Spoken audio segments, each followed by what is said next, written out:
আমি আপনাদের কাছে বলবো। তার আগে একটা ছোট্ট গল্প বলি, দেখেন তো আপনাদের এলাকার সাথে মিলে কিনা।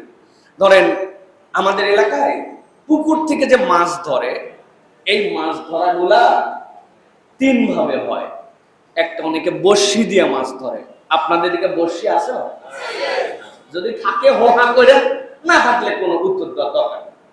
আরেকটা হচ্ছে জাল দিয়ে মাছ ধরে, আছে ভাই? এখন জাল বিভিন্ন ধরনের আছে, টানা জাল, খেওয়া জাল, ধরা জাল, তারপরে একটা গোপন জাল আছে, আছে না ভাই? কি জাল? কারেন্ট জাল। ওরে বাবারে বাবা, এটা নিষিদ্ধ। এখন বিভিন্ন ভাবে মাছ ধরে। আর একটা মাছ ধরা আছে, অনেকদিন বর্ষি দিছে, জাল দিছে, এইবার চিন্তা করছে সেই পুকুর পুরো ক্লিয়ার করে সব মাছ ধরবো। এটাও মাছ ধরা আছে না ভাই? রাত্রেবেলা মেশিন লাগায়, সকাল পর্যন্ত সব পানি টানি উঠায়া আল্লাহর দয়ায় সব মাছ ধরা শেষ।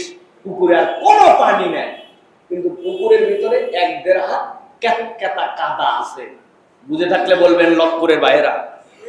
পুকুরের ভিতরে পানি নাই, চোখে দেখা কোনো মাছ নাই, 1.5 হাত ক্যাতক্যাতা কাদা আছে। বুঝে থাকলে বলেন তো মাছ ধরা সব শেষ না কিছু বাকি আছে? কি মাছ? বাই, শিং, চ্যাং, শোল, এই যে পাক্কা ফেরিয়া, টাকি। দেখছেন পাইছি একটা আজকে, টাকি, গুছি, আছে না ভাই? এলাকার লোক যে পুকুরালা দিলটা বড়, আর কত মাছ পাইছে আল্লাহ। এগুলো মাছ এলাকার লোক রেখা ছাইরে দিছে, সব পোলাপান নামছে, নেমে একটা একটা করে মাছ ধরে 5-7 বন্ধু মিলে। আর যে যেটাই তোলে ওটাই দেখায়, চ্যাং, গুছি, সবাই উঠায়। এক বন্ধু এর কপাল খারাপ, আল্লাহর দয়ায় সে কোনো মাছ পায় না। অনেকক্ষণ পরে এক গর্তের মধ্যে থেকে ভাস করে শব্দ দিলছে, হাত ঢুকায় বলতে সুবহানাল্লাহ। আল্লাহ এতক্ষণ না দিয়ে তুই ভালো করছিস, কারণ ওরা যা ধরছে এইটুকু, আর আল্লাহ তুমি যে গাইড ধরছি ধরেই বোঝা গেছে এই শোলের সাইজ কি। এখন চিন্তা করছে এতক্ষণ তোমরা তো আমারে তাওয়াইছো এই টুকটুক ধরে, বড় মাছ উঠাবো, এখন তো অন্তত পক্ষে নিজের একটা ভাব নেওয়া দরকার। বলছে টাকা কি তুলি দেখ। সবাই চিন্তা করছে আরে এতক্ষণ ধরে তাওয়ালাম, যে জিনিস পাইছে তাছাড়া তো এত ডাক হাঁক দেওয়ার কথা না। আস্তে করে ধইরা সবাই তাকায় আছে, টাইনে তুলছে, তুলে ওরে ভাই কি উঠেছে ভাই? সাপের নাম কি? ধোরা। কামড় দিলেও বিষ লাগে না, ঠিক না ভাই? যদি কামড়ায় তো গোবর দিয়ে দিলে সাথে সাথে বন্ধ। কিন্তু আমার জিজ্ঞাসা, যে সাপের বিষ নাই, পানির নিচে এই সাপই থাকে আর সাপ থাকে না, জানে, তারপরে সাপটা ধরে তুলে মুখের সামনে নিলে আতঙ্কে সে ছড়ায়। কেননা মানুষের তবিয়তে দিল থেকে সাপের প্রতি একটা ভীতি আছে, ঠিক না ভাই? আল্লাহ রাব্বুল আলামিন বলছেন, বান্দা ভালো করে তোমার শত্রুকে চিনে নাও। আমি আল্লাহ রাব্বুল আলামিন তার জন্য পরিচয় দিলাম, ইন্নাশ শাইতানা লাকুম আদুউম মুবিন। আমি আল্লাহ বললাম শয়তান হচ্ছে তোমার জন্য প্রকাশ্য শত্রু। শয়তানের পথটা ছোট হোক আর বড় হোক, ওই কাজটা তোমার জন্য অ্যাভেলেবেল হোক আর কঠিন হোক, আমি আল্লাহ জানায় রাখলাম। তুমি যদি জেনে থাকো এটা শয়তান, এইটা করলে শয়তান রাজি খুশি হয়, সেটার পরিমাণ যাই হোক না কেন বান্দা কখনো তার সাথে সম্পৃক্ত হবে না। আল্লাহ বলছেন এটাই আমি আল্লাহর পক্ষ থেকে ঈমানদারদের কাছে আল্লাহর দেওয়া নির্দেশনা, ঠিক না? কিন্তু এই শয়তান আমাদেরকে ধোঁকা দিতেই থাকে, আমাদেরকে গাফেল বানাতেই থাকে। এখন কথা হচ্ছে যে শয়তানের ধোঁকা থেকে বাঁচবো কেমনে? আজকে আমার আলোচ্য বিষয় যে মানুষকে শয়তান একভাবে ধোঁকা দেয় না, মূলত মানুষকে শয়তান 6 ভাবে ধোঁকা দেয়। 6টা ধোঁকা দেওয়ার ফুট স্টেপ আছে। আপনার মসজিদে ওঠার সময় 6টা সিঁড়ি, নিচে, তারপরে তারপরে তারপরে এরকম করে আপনি ভিতরে ঢোকেন। ঠিক শয়তান মানুষকে ধোঁকা দেয় একভাবে না, একটা মিস আরেকটা। শয়তানের ধোঁকা দেওয়ার ঘাঁটি হচ্ছে 6টা। বান্দা যদি এই 6টা ঘাঁটি চিনে ফেলে, তাহলে ওই বান্দার জীবনে শয়তানের ধোঁকা আর কাজ করবে না। তাহলে আমাদের দায়িত্ব হচ্ছে শয়তান কিভাবে আমাদেরকে ধোঁকা দেয় এই বিষয়ে পরিষ্কার ধারণাটা আমাদের ক্লিয়ার করা। তাইলে আমি বুঝতে পারবো ও শয়তান তো আমার এই কৌশলে আগাচ্ছে, আমাকে এখান থেকে বাঁচতে হবে।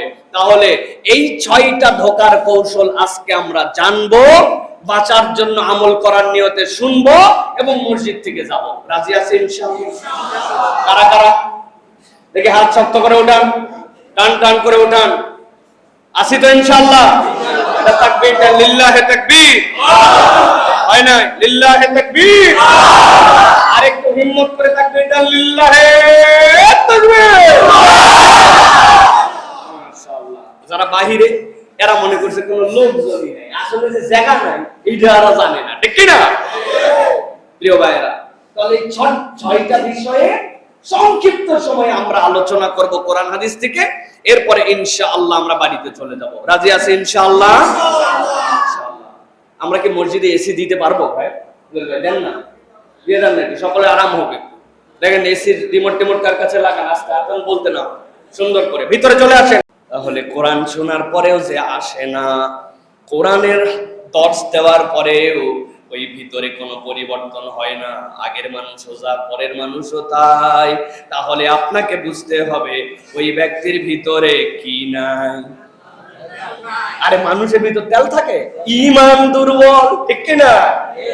ঈমান নাই, নাই নাই অবস্থা।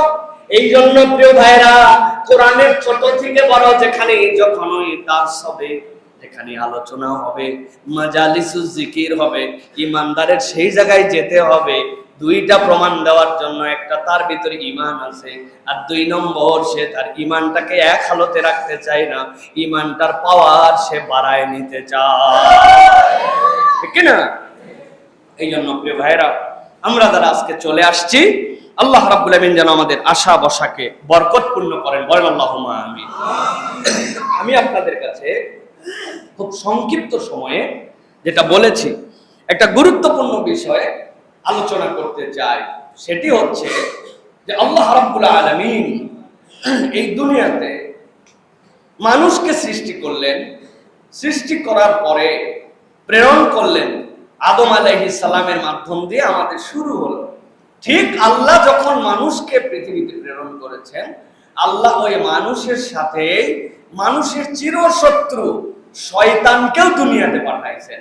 তো মানুষের চিরশত্রুর নাম কি? বলতে হবে কি নাম? শয়তান। মানুষের চিরশত্রু শয়তান। এই শয়তান মানুষকে গাফেল করতে চাবে। আল্লাহ তারে জান্নাতে নিতে চান, আর ওই শয়তান তারে জাহান্নামে নিতে চাবে। এইটা হচ্ছে শয়তান। কিন্তু আমাদের 2টা দুর্বলতা। একটা দুর্বলতা, আমরা আমাদের শত্রুকেই চিনি না, ঠিক কিনা ভাই?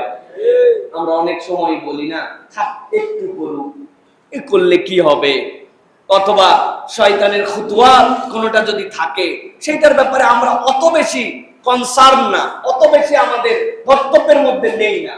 কিন্তু আপনি যদি একটু হিসাব মিলায় দেখেন, তাহলে আল্লাহর কথা দ্বারা আপনি প্রমাণ পাবেন শয়তান আমাদের কেবল চিরশত্রুই না, শয়তান আপনার আমার জন্য প্রকাশ্য শত্রু। কেমন শত্রু? এখন জিজ্ঞাসা করবো, ভাই আপনি জীবনে কোনোদিন শয়তান দেখছেন? তো শয়তান যদি না দেখেন তাহলে এটা কেমনে প্রকাশ্য শত্রু হলো? এটা জিজ্ঞাসা আছে না ভাই?